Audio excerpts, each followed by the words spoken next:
Welcome to the Bare Marriage Podcast. I'm Sheila Ray Gregoire from ToLoveHonorAndVacuum.com, where we like to talk about healthy, evidence-based biblical advice for your marriage and your sex life. I am joined today by my daughter, Rebecca. Hello. For a special edition, we are just saying happy birthday to ourselves. Happy birthday to us. To the Great Sex Rescue. It was published a year ago yesterday. Yes, So we're recording this on the actual birthday. Yeah, but it's coming out the day after. Yeah, and so we're excited about that. We're going to be telling you what's encouraged us, a big favor we have, and so on. But before we do that, I just want to do a shout out for something that I really believe in. We are looking for more sponsors for this podcast, by the way. So if you would like to sponsor us, just send us a message through our website. We would love to have you here. But until then, I'm going to talk about some affiliate products that I really believe in. We are looking to raise enough money to hire someone to do transcripts for the podcast. So let me tell you about Knix. All right. Knix got famous because they made leak-proof underwear for people with periods. And I think that's a great idea. I think you should try them. I, however, have gone through menopause. And so that's not why I like Knix. So I totally approve of the leak-proof underwear idea, especially for teens. I think it's awesome. But I bought their bras and holy cow, like I'm serious, they're so comfortable. I got one with like wings so that it gets rid of any side boob. I got one that actually gives me cleavage, and if you understand what a big deal that is, which like that's like amazing.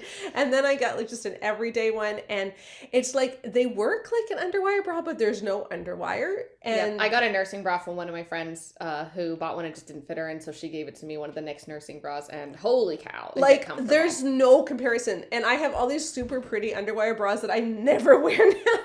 Yes. I can't ever go back. In fact, I'm going to buy a few more of the everyday ones. So please, when you use our link, don't just go to Knix.com or Knix.ca. Use the links in the podcast notes, because then I get a portion of whatever you buy, and then we can use it to get transcripts. So if you want to support us, please use our links. Check out Knix. Honestly, you will not be disappointed. And I've just decided that I am going to promote stuff that I really believe in. Yeah, the thing that I really like about companies like Knix and kind of the look of their stuff that I find so interesting is that right now it seems like in kind of underwear and lingerie, it is kind of getting back to this idea of like, what's the purpose? Yeah. And the purpose is for her. Yeah, it's not for him. It's like, and she still looks dang good because she's beautiful and her body's awesome. But it's like, I know that we get a lot of comments from people being like, I just don't like all this kind of dressing up. It makes me feel a little bit like I'm just trying to, you know, be a little bit like a pinup girl. And it's like, you know, that's what I really think is interesting about the current trends is it really seems like,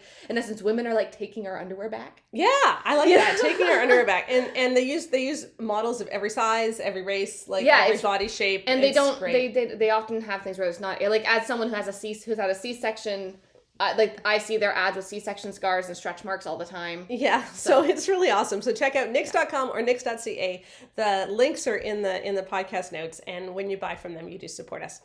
Okay, let's talk birthday. Yes. So this is really actually exciting. You know, I remember a year ago, we had no idea what was going to happen. A year ago today, I was having a horrible mental breakdown. Yeah, we actually were, because just as the book was coming out, our publisher was getting some major pushback from a lot of people, and we were dealing with so much stuff behind the scenes, like. And we're so grateful for how Baker stood up for us. Yes, like our publisher did an amazing job. But it was a stressful day. And then looking ahead, we weren't sure how the book was going to be received. We weren't sure if the whole world was going to be angry at us. And it turns out that a lot of people were angry at us, but like the important people, so to speak, but the everyday people weren't. And yeah, there was a big split. It's like, people were really mad at us. Yeah. You know, we got a lot of very emotional feedback from a lot of people who didn't like being called out for having which I understand. Yeah, I would be totally emotional too. I just think you know, there's a level where it's like when you're presented with the fact that you enabled someone's rape, that should matter to you. And so the little, like, everyday people loved us, and that's what's been so encouraging. So we just thought we would share today some of the things that have encouraged us over the last year, and some of the things that surprised us, and what we think as we look back. So to sum up, I know we talk about the Great Sex Rescue all the time, but one of the things that's occurred to me as I listen to my interviews on other people's podcasts is we very rarely talk about what the Great Sex Rescue is about on this podcast. Yeah, we just kind of assume everyone's read it. Yeah, and so if you haven't read it, please do. But basically, we surveyed 20,000 women. Yep. To find out if there are certain teachings in the evangelical church that hurt sex and marriage for women, and thus for couples. And we have since surveyed men as well, and we found that those same messages also hurt men. So this stuff is bad. Yeah. And we identified 4 big teachings that we used in the Great Sex Rescue that hurt sex and marriage. There were others that had effects, but there were 4 big ones that we chose to look at because they were so commonly used in the best-selling marriage resources in the evangelical church. And those 4 are: a woman is obligated to have sex with her husband when he wants it. A woman should have frequent sex with her husband to keep him from watching porn. All men struggle with lust. It's every man's battle. Yep. And boys will push girl sexual boundaries. Yeah. And when women or teen girls believe those things, it has profound impacts on their marriage and sex lives for the worse. Yeah. And so we simply need to change how we talk about sex and marriage in the evangelical world. Yeah, and the thing about Great Sex Rescue is that we don't just kind of point out what everyone's done badly. We also kind of talk about, why is this promoted? How can couples work through this? What are stories people who have gotten through this? Like, we talk about more than just, calling out the teachings. It's also about how do we change the conversation so that we don't just know what's been done that's bad, but we're actually able to work towards something that's really good. Yeah. And to do this book, we needed 3 authors. Yes. Like, we really couldn't have done it without any one of us. I was the main writer, but Rebecca came up with all the good lines, and she was the big editor and writer too. I was kind of the it's better to explain you and Joanna. My job was contingent on both you and Joanna.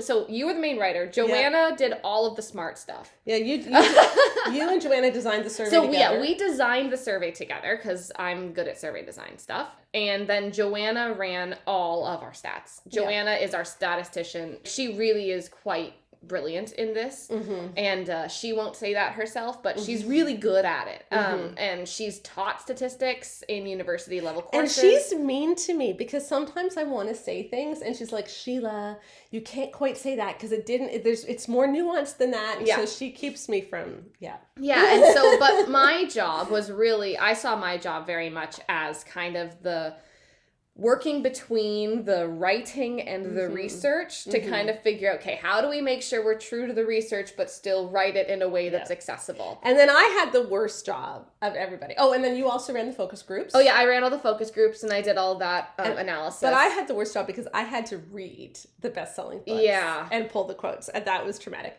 But what we're going to do, because there are 3 authors, but we don't usually talk about Joanna much because she lives in the Arctic. And so we're just going to bring her on for just a few minutes to talk about how she sees the book. So we have the amazing Joanna Sawatsky joining us from Iqaluit, Nunavut. Yes. Hello, everybody. So, okay, Joanna, we've been talking about what we're thinking at the 1-year anniversary of the book. And one of the things that you've always said as an epidemiologist is that you have seen the Great Sex Rescue as like a public health intervention. And I love that. Do you want to just tell people what you mean?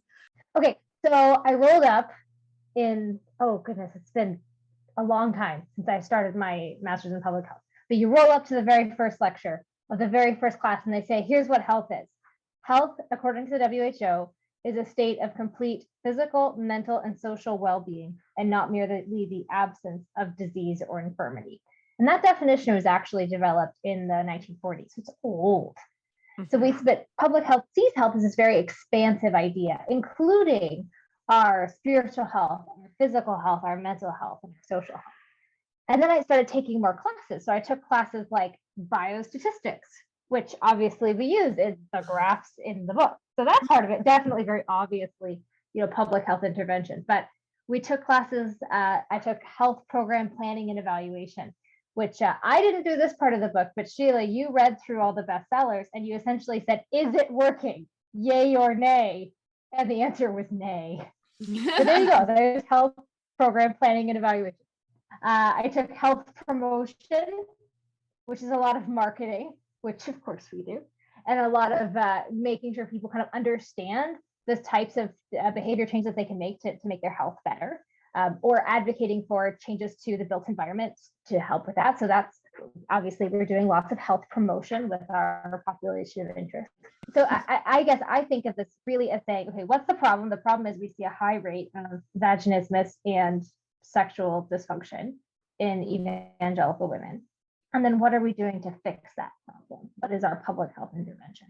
So from my perspective, the book is a very key public health intervention because we're giving people the information that they can then make changes to their behavior, to recognize where the problem is, to not be blaming themselves for the problem, to understand what their options are. If you're suffering from vaginismus, to understand what your treatment options are, what's likely to work. And I've had a great deal of success in speaking to people in public health, to OBGYNs, and Sheila and I have also been working very heavily with some physiotherapists. I've also been talking to lots of sociologists, and they're all going, which has been very fun. Yeah, I know one of my big public health things is I just want to make, like, everybody knows what erectile dysfunction is and no one knows what vaginismus is. And vaginismus is more common among women, among couples under the age of 40. Like most people who suffer from it don't even know there's a word for it. Yeah. So, well, and we also know that when it comes to sexual dysfunction, pain is not the only one. You know, a lack of orgasm is a sexual dysfunction. Yeah, anorgasmia. Yeah. And we know that less than half of women are reliably orgasming, which means more than half of marriages in our survey population have sexual dysfunction, not even related to pain. Yeah. Yeah. So how is this year? I just laughed. I mean, Rebecca and I both have tiny babies. Rebecca had a baby in the last year. I had a baby while we were in between turning in the first draft of Great Sex Rescue and when we finished all the edits. So it's been exciting, but also very, very busy. But I'm just really grateful that there's some good material out there. I keep thinking actually about that Emerson Eggerichs podcast you covered a couple weeks ago, Sheila, where he was talking about how you can't tell if a woman gets aroused. Because that made me so angry as someone who's in public health. Like, what is that health promotion? What are you saying? What is your health message to people? You're saying that actually, oh no, women, you can't tell if they're aroused. Well, actually, it's very easy to tell if a woman is sexually aroused if you happen to know how to arouse a woman. Not actually that hard. And from a health promotion perspective, what you're actually incentivizing people to do is to not be good in bed. And you may even actually, I don't have statistics for this, but you may even be increasing, rates of anorgasmia because you're disincentivizing men from making their wife's pleasure a priority. So I think I feel more passionate about the issues, but also I feel more tired. Yes, we're with you there. Yeah. Well, thank you for joining us. I know you're moving down to Edmonton in the next 2 months, so that's going to be wild. So have fun in your move. And hopefully when you're in Edmonton and you have better Wi-Fi, we'll be able to have you on more. So take care. Very excited about that. Yep. Enjoy. Have a great one. She really is awesome. We love Joanna. Yeah, she's going to come visit next month. We're going to go to the zoo. That'll be wonderful. Okay, so that's what the book is about. That was our plan for the book. But now, what's encouraged us this last year? And we do have a number of things that we're grateful for and we want to say thank you for. And I think the first one is the stories that I get every day. Yeah. Like every time I open up Instagram, I've got like at least 5 more DMs about how much the Great Sex Rescue has changed. And I need to say that this is different. Okay, I've been writing books since 2003. I've written even a big book, like the original Good Girl's Guide to Great Sex. Yeah. And I wrote 9 Thoughts That Can Change Your Marriage. Like, I've written marriage and sex books, and I've had people tell me, this was a great book. I really enjoyed it. It really helped me think about things differently. I have never had anything like we have with Great Sex Rescue. Yeah. Because this is different. Like, because this book doesn't just teach people something. This book really is the public health intervention where people are like, I finally feel free. I also think that this book did something different than other marriage and sex books because this is me getting a little bit maybe more controversial a bit, but I do have this impression that what's been out there for so long has not only stolen great sex from so many couples, but it's also stolen Jesus. Because when you are reading a book like Love and Respect or like For Women Only or like these books that tell you, you know, in essence, your job is to boost a man's ego and your needs need to come second to his wants. Your body doesn't belong to you. What you experience doesn't really matter. And they don't say that they say those explicitly, but that's the message that so many women have gotten. When that's the message we heard over, and this is what God wants from you. Yeah. Jesus looks at you when you are postpartum and thinks about your husband's sex drive. Yeah. Like, if that's the Jesus that they've been presented with for so long. Because I get different DMs than what you get. I get a lot of theological DMs. Yeah. People who say that, like, The Great Sex Rescue was the first book that they've read that gives them permission to like Jesus again. Yeah. And it's just horrifying that I feel like it's not only stolen good sex and good marriages, but it's also stolen our Jesus from women. And I really hope that's something the Great Sex Rescue can do by showing these things were never of him. They were counterfeit. They were false. They were lies. They were false teachers. They were wolves in sheep's clothing. Yeah. They were not the shepherd. Yeah. I'm hoping that as this book continues to spread, not only will marriages get better, not only will sex lives improve, but, you know, we get to reclaim Jesus. Yep. Yeah, exactly. Okay, something else that encouraged us? Yep. It sold really well in It January did. It sold and February. really well. This is kind of funny. So we were really happy last year when it launched, how well it did in like March and April and May. Yeah. Like those launch months, it did really well. But then in January and February of this year, it's like it took off again. Everybody was mentioning us in their 2021 book list that everyone posted on Instagram on December 31st. Like, these are the best books I read in 2021. So that started the ball rolling, and then it went on sale, and then we were on Theology in the Raw. And by the way, when it went on sale, we got up to number 19. Number 9. There was only one Harry Potter book that was ahead of us on in Kindle. the Kindle store. Like, Yeah. that's insane. So yeah, we were ahead of all but one Harry Potter book we for got a weekend. to number 19. 19 on Kindle. On Kindle. Like of all books. Of all the Kindle books in the Kindle bookstore, Yeah. we were number 19.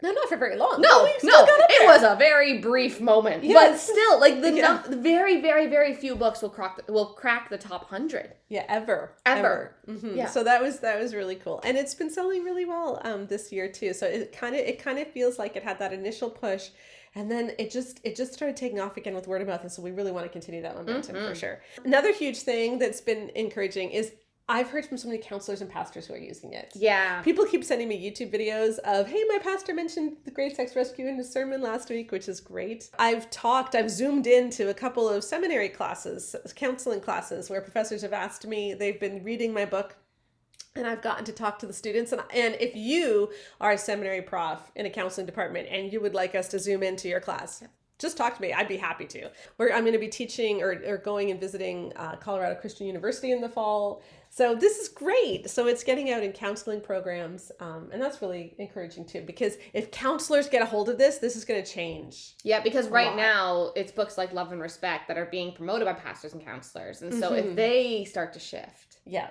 Yeah. And it's not just counselors and pastors, it's also pelvic floor physiotherapists. Yes. Because one of the reasons we wanted 30 or 20,000 women to take our survey, like we wanted such a huge data set, is because we wanted to figure out the vaginismus question. It's been known in the literature, and I've said this before, for 50 years, that highly religious women, conservative religious women, suffer from vaginismus at twice the rate of the general population. And that's a sexual pain disorder where the muscles in the vaginal wall contract and penetration becomes difficult, if not impossible. And we wanted to know why. Because even like being religious does not suddenly make your vagina. No, tighten up, okay? exactly. So what is it specifically that is happening that is doing that? And we had enough women with vaginismus that we were able to sort through that. Yeah, to really splice the data and figure it out. And a lot of it relates to body autonomy. Yeah. That feeling like my body is bad and I don't have control over it. Someone else owns it. I don't get to say no. And when we take away women's agency, our bodies interpret that as trauma. Yeah. And so this is a serious thing. We've got to deal with that. So we spoke at the American Physical Therapy convention in which is amazing. last month, which was great. We have a grad student working with us from a university. And your presentation at that conference is still garnering a lot of interest, and people are asking for more. And So we're probably going to do another event through the American Physical Therapy Association. So like people like pelvic floor physiotherapists are really interested in our data. So that's wonderful. And speaking of our data, it's even up in the ARDA. Yes. So the American portion of our data set, so not everybody, because we had a lot of Canadians, Australians, Brits, Nigerians, everyone take our survey. But the American portion is up at a Purdue University, the ARDA. So the journalists can use our frequency numbers, or other academics can use our data set for their own stuff, which is awesome, because we just want knowledge to get out there. Okay, so that's the happy stuff. Now, what has surprised us? For me, a big one is how many singles are reading the book. Yeah. How many single people are reading the book. Because we really wrote it as, okay, so you're in a marriage, your sex life isn't what you want it to be, and so, you know, how do you fix it? But what we're actually seeing is there's a lot of people who aren't married yet, who aren't even dating. Yeah. Who are, you know, early 20s. Yeah. And who are just reading it because they're like, listen, I know purity culture screwed me up, but like, I don't know what it's supposed to look like. And they're checking out our book, and it's really helping them. And also, how many divorced women? Like I've had so many women who have come through abusive marriages, and they read this, and I think it's like what you were saying before. They just needed to find Jesus again, and they needed to make sense of what happened in their marriage, and it was just really healing. So many of them said. But what I really wasn't expecting is the guys. Yes. So many men have read The Great Sex Rescue. Like when we started to see the reviews come in on Amazon for men, I was like, oh, that's interesting. There's a pastor who actually created a study that he worked through with the guys, just for men. I had a guy on Instagram tell me that he and 6 friends went through the book together because they realized how much they had messed up. And it's like, oh, okay. And like we wrote it so that men and women could both read it, but like considering how much the percentage of marriage books are bought by women, we kind of figured that this is a book that's telling you why your sex life isn't great. And frankly, a lot of it does come down to what men have done, whether intentionally or not, to their wives. And so we were like, probably this isn't going to be so popular among the guys, so our focus was really to liberate the women. But then the guys kind of came in and they were just because you know what? People just want good sex. Well, and also I do think that there's a lot of people who are willing to acknowledge truth, even if it's an unfortunate one or an uncomfortable one. Yeah, and when I say they want good sex, I don't just mean like they want orgasms. I mean they want good. Like good sex, like intimate sex. Like they actually love their wives. Yeah, and they don't want all this stuff to get in the way. You know, I did several posts this week, and I'll put links in the podcast notes on how these messages have affected men as well. And what we did find, like I asked on Instagram, and women overwhelmingly feel that the messages affected them more than their husbands, but they still did affect the husbands. And so I wrote about, you know, how you can dig out of that hole if as a guy you're in it, or if you didn't actually do anything wrong, because a lot of men haven't, but your wife believed all this stuff, how you can help her so that it can be something that you both enjoy. So I want to share 2 messages that I got from men just yesterday. So these ones both came in yesterday. The first was on the blog. And the guy said, Great Sex Rescue is an amazing book. I read it twice. I took notes. I'm trying to live it out. I have deconstructed so much of what I was taught and believed. It will take time, but I hope in time my wife can forgive me and find joy in sex the way God intended. Your work stopped an unhealthy cycle years long, and now there can be healing and joy. I know you meet resistance. Please don't give up your fight. You reached me, and now my boys will learn what we should all know about this area. I'm so happy. So, you know, like that's changing for the next generation too. Yeah. And then I had this one on Instagram. I'm not going to share the whole thing because there was some identifying features, but basically a guy wrote in, his ex-wife actually gave him the book. Interesting. Yeah. And he said, I'm glad because I've learned so many amazing things. Empathy is soaring. I've been radically impacted by these teachings and believe this book to be a turning point. But I'm mad because I came to the realization that I never gave my ex a fighting chance. Yeah. Sex was a point of contention and obligation was the weapon of choice. I wish to God I had this book 20 years ago. Yeah. And that's so sad, but also just glad that it's changing things now. Yeah. You know? Yeah. Okay, so that's the happy thing that surprised us. Yes, is some of the populations that are using it. This one surprised me too, and maybe I was just naive. Yeah, but there really has been a news embargo on the book. I really thought that when a survey of 20,000, this is the largest study that has ever been done of evangelical women on their marital and sexual satisfaction. Like this takes any study that's ever been done before and blows it out of the water. Yeah. This is so much data. And I thought people would care about that. Mm-hmm. And yet no large news organization, no large media organization, like there's been some bigger podcasts like Theology in the Raw or whatever. Fantastic. But none of the quote unquote in crowd in the evangelical industrial complex or whatever will talk about our book. Mm-hmm. And it's interesting because our book has very similar sales figures to the Making Biblical Womanhood and Jesus and John Wayne. Like not they're ahead of us, but they're not like out of our league. Yeah. Like we're in the same kind of league. Yeah. Right. And they get talked about everywhere. Yeah. And we get talked about nowhere. Mm-hmm. Like on podcasts. And we're happy for them. We are thrilled. Yeah, no, seriously. Like, please do buy. And by the way, if you haven't gotten Beth or Kristen's book yet, just get them both. Making a Biblical Womanhood, Jesus and John Wayne, they're both so good. Yeah. And the books, they're often called the trio. Like our books are often bought together, the three of us. But it's like the news organizations just are not talking about our book. Mm-hmm. And we have a theory as to why. Mm-hmm. Because if, Kristen and Beth's books, which are very well researched, okay? So they're excellent. I'm not saying, but they're like interpretations of history. Yeah. And people can have different interpretations of history. Yeah. And so they can be debated. So if you don't agree with them, it's not as threatening. You can still talk about it and just say, well, they're wrong because I think they're wrong.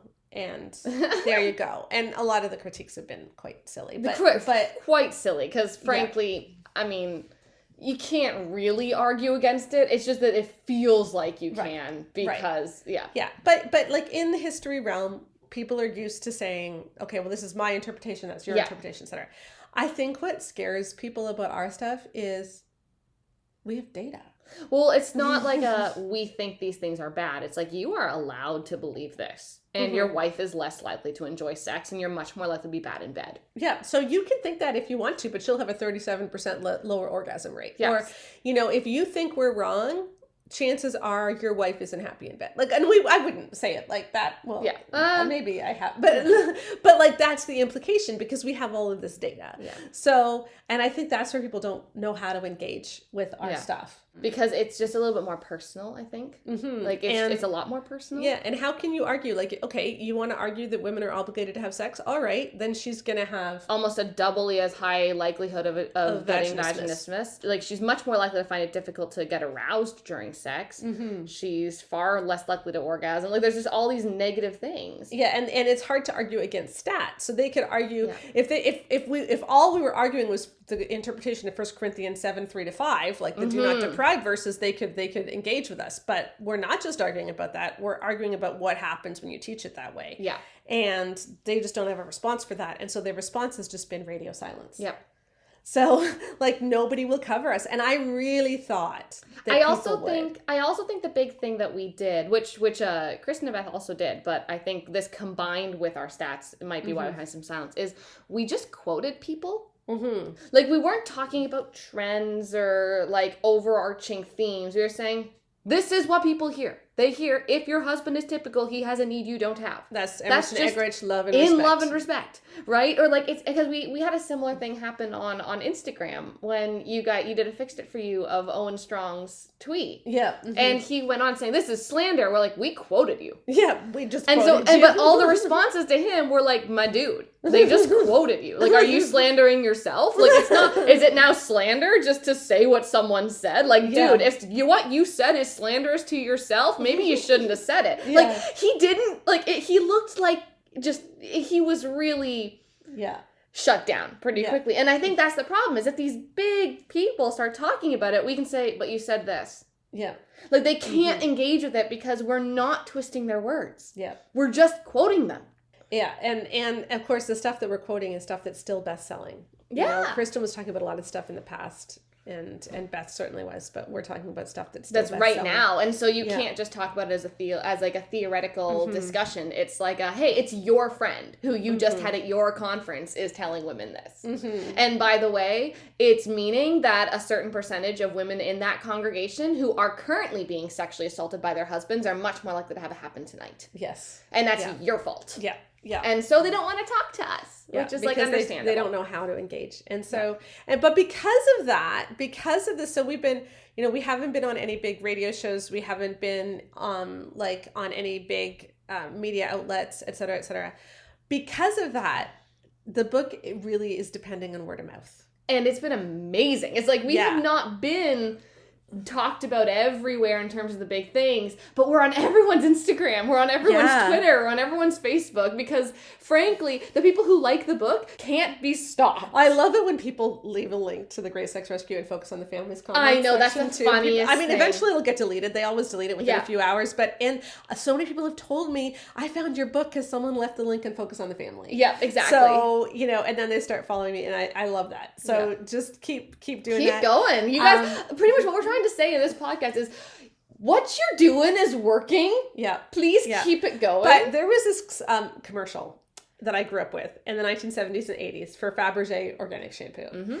And it went, I forget how she started, but it's like, I love this shampoo so much that I told 2 friends, and they told 2 friends, and so on. 2 friends? And so on, and so on, and so on. And and that's how this book is gonna reach a new plateau. We want nobody to read this book in 10 years. Yeah. Because we want there to be no need for this book in 10 years. Yes. We want this book. We want this book to, in essence, make all of the teachings that our book talks about obsolete. We want the conversation to change. And I'll tell you about what I haven't said. This is the most discouraging part of this last year. Before we get to our big ask.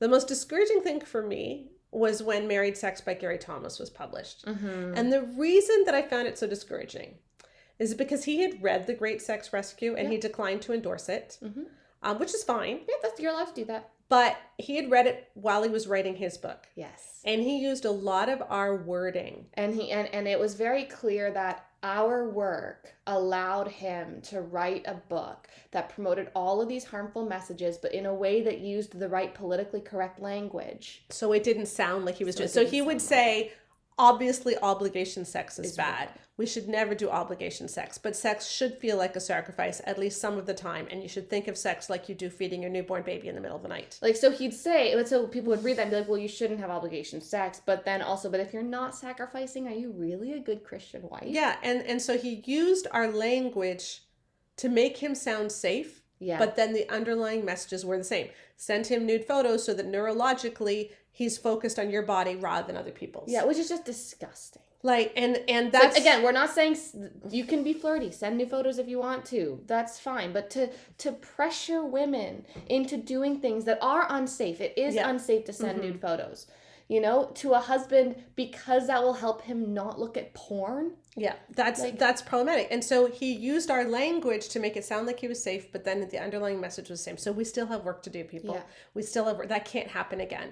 And the way it's not going to happen again is if people get the message. And so you are our army. And so we have a big ask. If everybody does this today, we can make a real dent. So everybody, please, here's our big ask. If you haven't bought the book yet, buy the book. Yes. Please buy the book. All right, read it. You may think, I already know everything it says because I've been listening to every single one of your podcasts. There's an emotional punch in reading the book that you wouldn't believe, especially the last chapter. Well, and the coercion chapter. And all of the chapters. There's also stuff in the book that we don't talk about very much. Yeah. So please buy it for yourself. But if you've already read it, will you buy a copy for someone else? Maybe your counselor or your pastor or a friend of yours who's a counselor that works with a lot of couples and recommends a lot of marriage books. That would be a great person.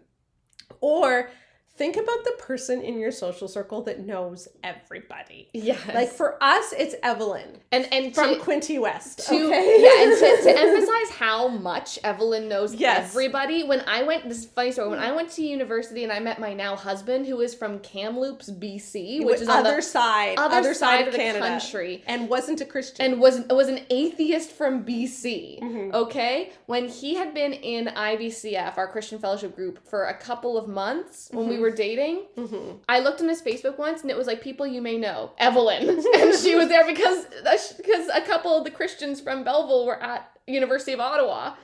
And Connor was friends with them. And it's like, this is how much she knows everyone. Yes. And so, like, you know what, Evelyn, I'm going to send you a copy Yeah. if you're listening. But think of the person that you know who knows everybody. And they would be a great person to give the Great Sex Rescue to. So will you do that today for us? It would make such a huge difference. We have an amazing guest coming up that I'm about to introduce you to, but hit pause right now on your podcast and go and buy The Great Sex Rescue. There's links in the podcast notes where you can get it on Amazon. When you use my link, it helps give me money so that I can hire a transcription. But get The Great Sex Rescue and give it to someone where it can keep making an impact.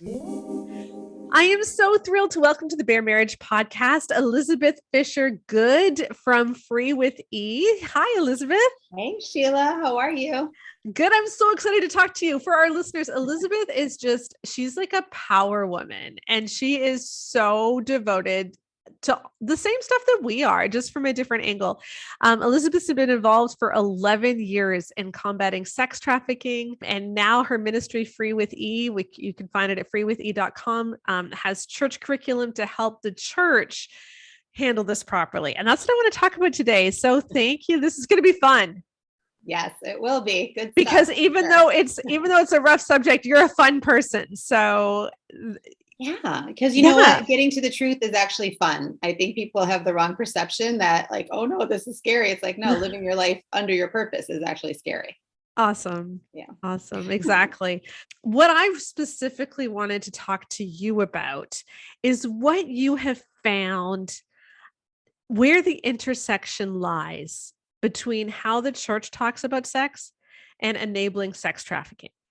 Yes. Because I always say organized crime is organized. They're out there. They're not hiding anything. They're just doing it. And the church is siloed, divided, hiding, and we're not able to be the force we should be to combat, what is one of the fastest growing crimes, not only in America, but globally. And I think that my perspective, I shared with you that I was in corporate America in my 20s. I was in leadership at Willow Creek Community Church in my 30s. And then 40, moving to Florida to do nothing, led me to launching an anti-human trafficking foundation, ended up being one of the top leaders in the movement. And my goal to do nothing. And I found that they are all 1000% related because, like I said, organized crime or corporate America, people aren't really pretending much. They sleep on, have affairs on their wife. They talk about all the stuff they do, and it's vulgar, but it's out there. Then you go to the church where we don't talk about what we do, and it's hidden. And especially if you're in leadership, you really don't talk about it. And, I think the Lord blew me open when I was 34. So I was 4 years into my leadership role, perfectly on a platform, acting perfect and judgmental and thinking I had all my stuff together. And the Lord brought this crazy experience into my life that reminded me, and it's not even as if I thought I was blocking it out. I didn't even recall it. I think it was so repressed and put away and didn't match because I was raised in the church. So I knew how to play that role. And it really, I heard someone say to me recently, well, I really hope that this never caught up with this. I didn't even know I was keeping it away, but it had to be revealed to reconcile me. But every judgment I have was revealed because of my own hidden junk. I had so much hidden junk. It was ridiculous. And so what happened was, as I got my freedom and my breakthrough and I became an area pastor at Willow, I became like a confessional and everyone started telling me their secrets. So I was over 200 families in the region that we lived in the North Shore of Chicago. And people would share what was really happening behind closed doors. Everybody attended church. Everybody looked perfect, but it was so broken. There was so much hiddenness and it didn't matter what position. And so then what I learned in that role was they would tell me, but then they'd pretend they didn't, and they didn't want me to remember either. So that was a really difficult decade for me of learning how to manage, the stuff wanted to come out, but it really, really didn't. And then I moved to Florida and launched this anti-sex trafficking organization over the last decade. And what I found there, prior to that, in between working in corporate America and the church, I received my master's in criminal justice, or not criminal justice, clinical psychology. And what fascinated me was so many people. It didn't matter if you're a wealthy housewife and you can't stop eating or shopping, or if I was dealing with someone coming out of the south side of prison, the root of childhood sexual abuse was such a common denominator, and it derailed. I feel like the enemy, if he can't get us in the womb, will come after us at 3, 4, 5 years old, as young as he can, to just do something. And if a child experiences a sexual act done against them, game off. I mean, we are a mess. It happened to me. You just lose your identity, you lose your purpose, you get so confused. So what I found when I started the anti-sex trafficking was that the root of anti-sex trafficking is also childhood sexual abuse. 92% of survivors are abused as children sexually. And for me, I was abused sexually as a kid, and my abuser was a worship leader in one of our churches that we attended forever and ever and ever, like my most revered family, not a family member, but like a family member. And I kept that secret. I learned in the North Shore how people kept their secrets. Then I get into sex trafficking, which is getting this huge platform over the last decade. Same secret, this root of childhood sexual abuse, and the numbers are the same in the church or out of the church. Whatever your zip code is, the secrets of childhood sexual abuse. But the last decade, I think what mostly blew me away was the amount of survivors that we worked with, that their abuse started in their youth group, and their parents didn't know and kept saying, you just need more God, and would send them back, or different stories. Oh, yes. Yeah. Or the donors that came and said, you know what, Elizabeth, I'm so glad you're doing this, because I never told anyone. So I became more of a confessional for people, but it was in a healthier way, because then they were donating to something they believed in. They were helping, they didn't have to stay as hidden because they weren't in the church. They were in a not-for-profit, and it was a little more acceptable to be messy over here. So it's led me to where I am now, thinking, okay, I need the church to stand up and combat this. I've sat with so many pastors that literally they put their fingers in their ear like, this is a tough one. I don't know. I'm like, we are the church. If the church does not wake up and stop hiding and hiding its own stuff, we will never be able to step into the arena. So we launched the Free with E to get to the root of the church straight up in a ministry way to help them expose. And I've never, ever led any encounter or program that I've done without somebody saying, I can't believe you said that. You just unlocked something I didn't even have a memory around. And I can't believe, me too, and I think that's what we're hungry for. I think the church wants the real talk, and the program's called Real Talk. Right. Now, are you getting, I think what I've seen in so many churches is people do come forward with their stories of sexual abuse, but then the churches don't want to hear it because they don't want to deal with the fact that it was a leader. And it's like, protect the reputation at all costs, protect the church at all costs, instead of dealing with the actual, the victim. 1000%. I think, we've gotten calls, being in the position we are over the last decade, we get calls from women ministry leaders. They might be youth group leaders. And they say, you know what, we have a youth group leader who's like 20 or 19. He slept with an 11-year-old. We told the senior pastor he's not doing anything. That is the root there is. Hey, can I just interrupt? If you hear that a 20-year-old slept with an 11-year-old, you don't tell the senior pastor, you pick up a phone and you call the police, or you call Child Protection Services. I just want to put that in there right now. Right. But how many things get locked between the walls, and then it's like, oh, no, we'll handle it. Don't worry about it. Thanks for letting us know. He's, having a little trouble right now. Well, I mean, it's amazing to me. So that is my passion, because if we can't talk about it here, we should be leading the narrative on all things sex. The church should be in the depths. The kids are getting it on their cell phones, on the bus. They used to say the average age of exposure and addiction to porn was 11. Now they say 8, that our neural pathways are being reset. So kids are coming out, and it's not like, I don't know how old you are, but I'm in my 50s, and our porn was airbrushed and lovely, and you could get it in a magazine or late night cable. Now it's on our devices, and these kids are pulling up horrific, graphic, abusive. So the church isn't telling them what sex should be. Their parents aren't talking about it because they might have their own stuff they haven't healed from, so they can't even put words to it. And there's this little girl, and this is like my story that just speaks to it all. She wrote an article, and it was called Sweet 16 and Still Waiting for My First Kiss. And she talks about, since she was 8, 9, 10 years old, boys have been showing her stuff on the phone saying, will you do this with me? Will you act this out? She said, I have engaged in so many acts around sex but I'm turning 16 and have yet to be kissed. Oh, wow. Isn't that heartbreaking? That's what we're raising. And by not speaking about it, the church isn't making any difference. Yeah. One of the things that I often hear, and I've heard male bloggers, like even some marriage bloggers say this, that there's consensual porn. So when I say that all porn is sex trafficking to some extent, they say, well, no, there's a whole lot of consensual porn. No, because the vast majority of them were sexual abuse survivors. This is Over trauma. 92%. Yeah. This is trauma. You can't say that they're consenting when when they're acting out of trauma. That's not a true choice. That's the whole conversation in America for sex trafficking, prostitution, legal sex worker. There's a whole lobby now trying to put a union around sex workers in America to say, let's just give them great benefits. It's a great job. I mean, when you think about it as a parent, like if your 6-year-old sat on your lap, little girl, and said, what do you want to be when you grow up? Can you imagine her saying, oh, I'd like 60-year-old men to have sex with me 15 times a day. Oh, honey, great career. Like, it's impossible for it to be a choice. Yeah. It's shades of gray of deadening our spirit, deadening our identity, hardening our heart, thinking we're choosing something when we don't know the way out and we don't feel we're worth getting out of it. Even just being sexually abused a little bit. I didn't have the horrific things that our survivors have. I lost my identity for 10 years, became promiscuous, didn't care what was done to me.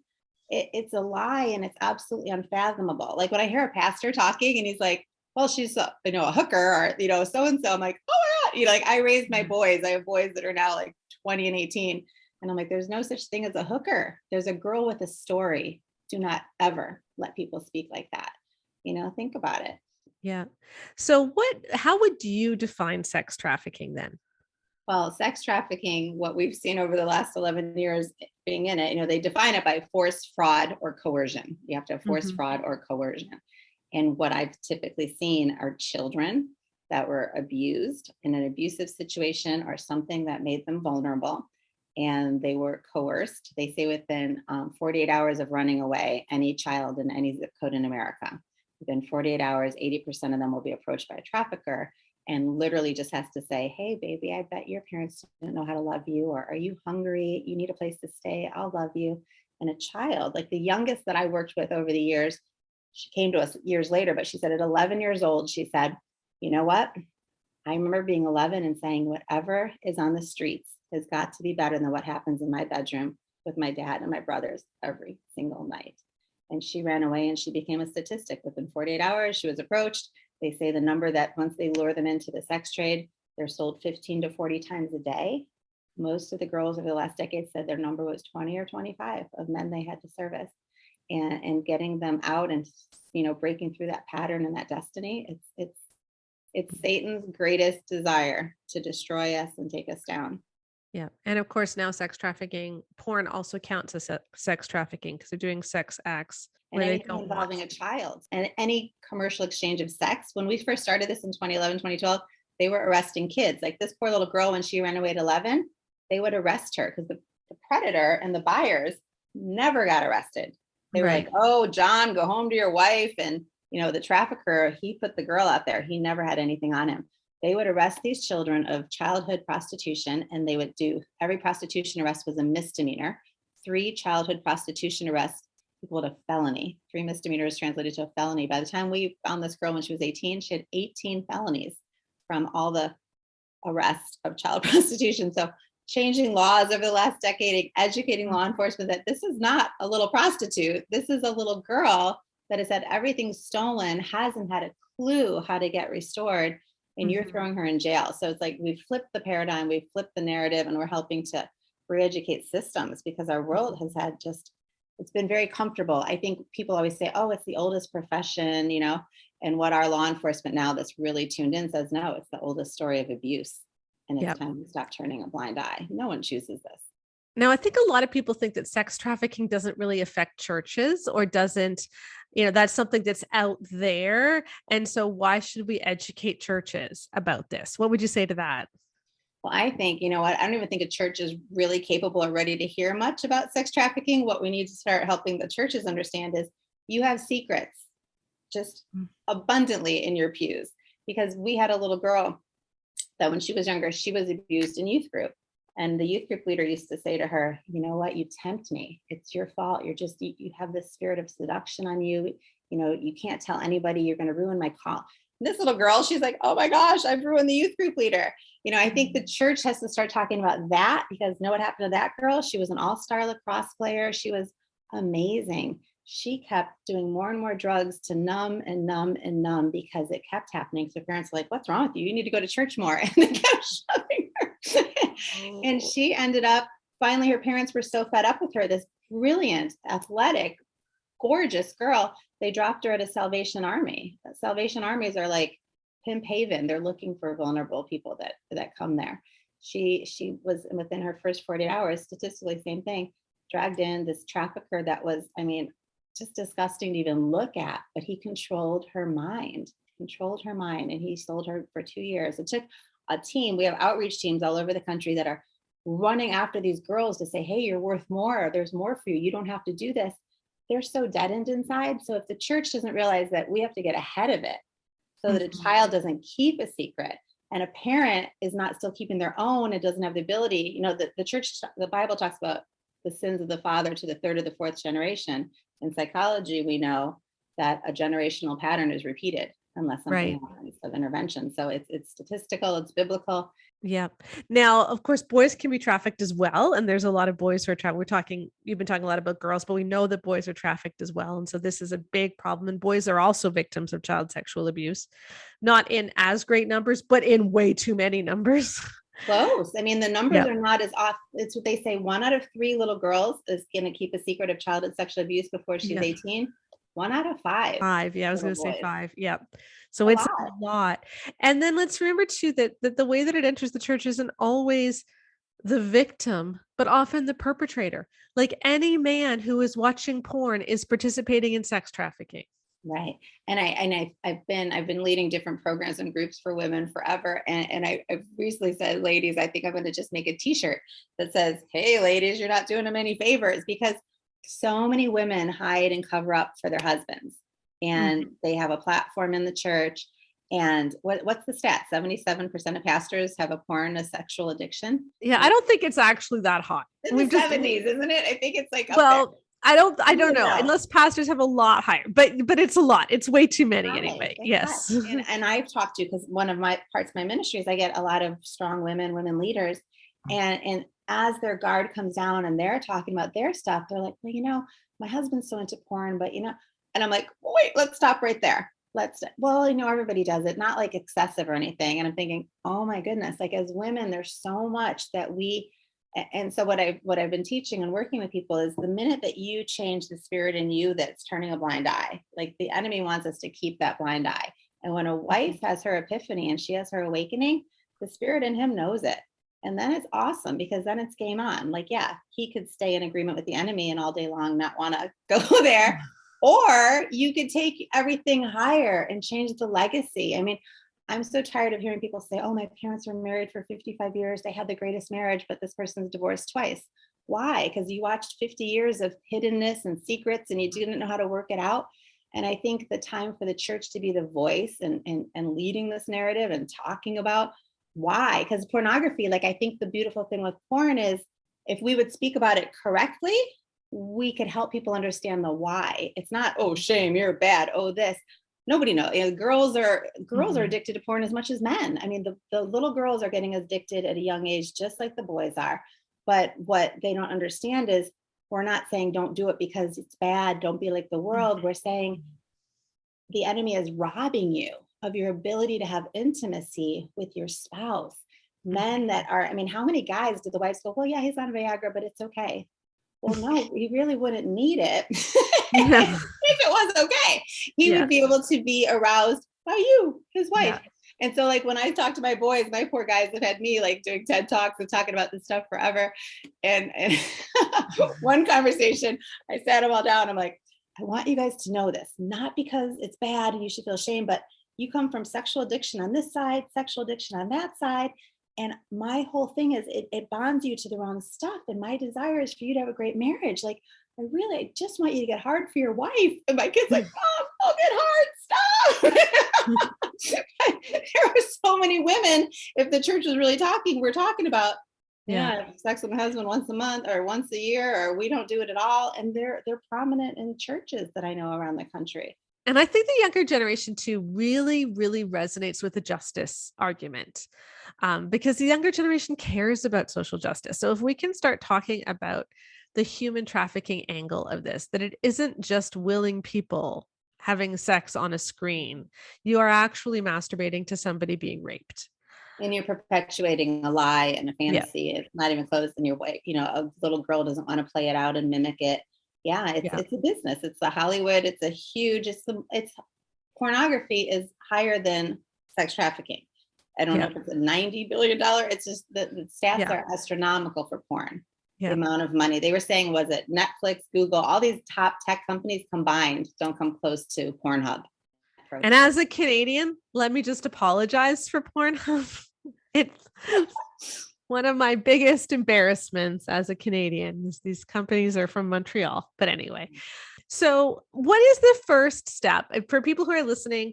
How can they find out about the Free with E curriculum? Well, you can go to freewithe.com and there's a get connected button right there. And they can look at the personal coaching, which is if they still have their own secrets and they want some of our resources to get free to have their own healing around it. Or we have the church consulting area, which we have this beautiful program called Real Talk. And we would love to talk to them about getting their church involved. I think there's an awakening happen. It's time. You've paved the ground, my dear. It's moving. Yeah. And that's exciting. We do live in an exciting time. And I think God is really moving, and he's revealing things that have been hidden. He's bringing them to the light, and he's shining his light there and setting people free. And that's, yes, may he keep doing that. Amen. Amen. He really is. I think it's a great time. I'm excited for the church because we are the answer. If we cannot rise up and be the light, then we don't have a chance. And you know what? We have to. The world's getting too dark. The church cannot stay quiet. Amen. We are the light. Elizabeth Fisher, good. Find her at freewithe.com. And thank you so much for joining us today. Thank you. Take care. I kind of feel like Elizabeth's mission is a lot like our mission. Mm-hmm. I mean, what she's doing, is so important. Sex trafficking is something that hurts me. Like, it wakes me up in the middle of the night. Like this has been a burden for me since I was like 13, 14 and figured out what it was. And of course, we've worked with women who were sex trafficked in Kenya, but it's happening in North America too, and we need to stop it. Yeah. And, we're trying to stop it by changing the way that people see sex. Mm-hmm. And she's trying to stop it on the ground by helping people be aware that this happens. And this just has to stop happening. Mm-hmm. It can't keep happening. And so we have links to Elizabeth's organizations in the podcast notes so you can find her and you can be part of the solution too. Okay, I want to end on something encouraging. Great. As of the time that we are recording this is the most recent review on Amazon. Mm-hmm. And I'm not going to read the whole thing. I just want to read one sentence from it. This book will help bring about a new sexual reformation if we allow it, and we need it. Yeah. That's what we're trying to do. We need a sexual reformation. Totally. And I'm excited to see what the next year will bring. When we're sitting here on March 2nd, 2023, let's see if the next sex book that's published, the next marriage book that's published, if it finally says something healthy and the conversation has actually changed. So be part of it. Tell 2 friends. So they can tell 2 friends, and so on, and so on, and so on. We'll see you next week. Bye.